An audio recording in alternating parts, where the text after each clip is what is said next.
তাহলে বোঝা যাচ্ছে কেন ইরানের উপর আর হামলা করতে রাজি হয়নি ট্রাম্প।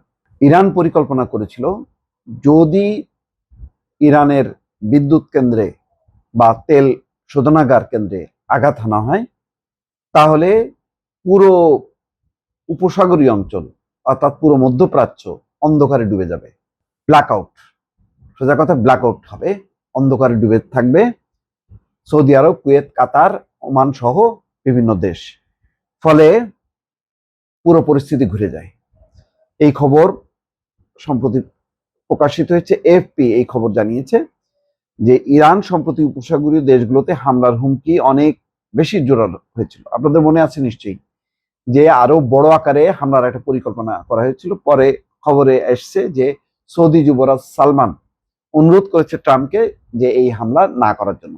সেই অনুরোধে তিনি হামলা বন্ধ করেছেন এবং গভীর আলোচনা চলছে বলে জানিয়েছেন। যদিও ইরান বলছে যে না, এরকম কোনো আলোচনার কোনো লক্ষণ নেই এবং তারা জানে না।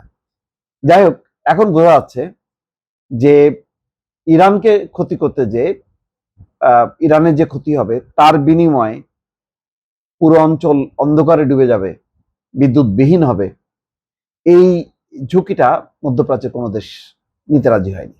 কারণ কি? কারণ হলো ইরানের শক্তি সামর্থ্য সম্পর্কে মধ্যপ্রাচ্যের দেশগুলোর জানা আছে।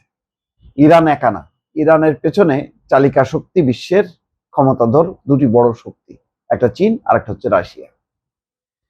সুতরাং পরিস্থিতি যখন ঘোলাটে হয় তখন টান দেয় ডোনাল্ড ট্রাম্প। সেখানে উল্লেখ করা হয়, যুক্তরাষ্ট্র যদি তাদের বিদ্যুৎ কেন্দ্রে হামলা চালায় তাহলে পুরো উপসাগরীয় অঞ্চল ব্ল্যাকআউট বা অন্ধকারে ডুবিয়ে দেওয়া হবে। বার্তাটি সম্পর্কে অবগত দুজন কর্মকর্তা এফপিকে এই তথ্য জানিয়েছিলেন।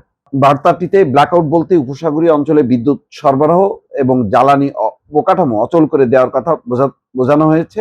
পাশাপাশি তারা হামলার জন্য নির্দিষ্ট কিছু লক্ষ্যবস্তুর তালিকাও দিয়েছে। সম্প্রতি ইরানে বড় ধরনের হামলার হুমকি দিয়েছিলেন মার্কিন প্রেসিডেন্ট ডোনাল্ড ট্রাম্প। এর মধ্যে জ্বালানি অবকাঠামোর কথাও ছিল। এরপর তেহরান উপসাগরীয় দেশগুলোর কাছে সতর্ক বার্তা পাঠায়। সৌদি আরব, সংযুক্ত আরব আমিরাত, কাতার তখন ট্রাম্পকে হামলা না করতে অনুরোধ করেন। সেই অনুরোধের সিদ্ধান্ত থেকে হামলার সিদ্ধান্ত থেকে সরে আসেন ডোনাল্ড ট্রাম্প। তার মানে দর্শক বুঝতে পারছেন যে ইরানের শক্তিমত্তা সম্পর্কে ধারণা আছে, যে ইরান ঘটনা ঘটায় দিতে পারে। এইটা আর রাজি হয়নি এবং ট্রাম্প দেখছে যে তার তো মূল বিষয়টা কি, সে ইরানকে মাইনাস করে মধ্যপ্রাচ্যের অঞ্চলকে ইসরায়েলের সাথে একাট্টা করতে চায় এবং এক চিটে ব্যবসা করতে চায়। এটা হলো লক্ষ্য। কিন্তু এমন কিছু করতে চায় না, উল্টো উপসাগরীয় অঞ্চলের দেশগুলো ট্রাম্পের উপর খেপে যায়। তো সেই বিবেচনা থেকে শেষ পর্যন্ত ট্রাম্প আর সাহস পাননি। এটা হচ্ছে মোদ্দা কথা।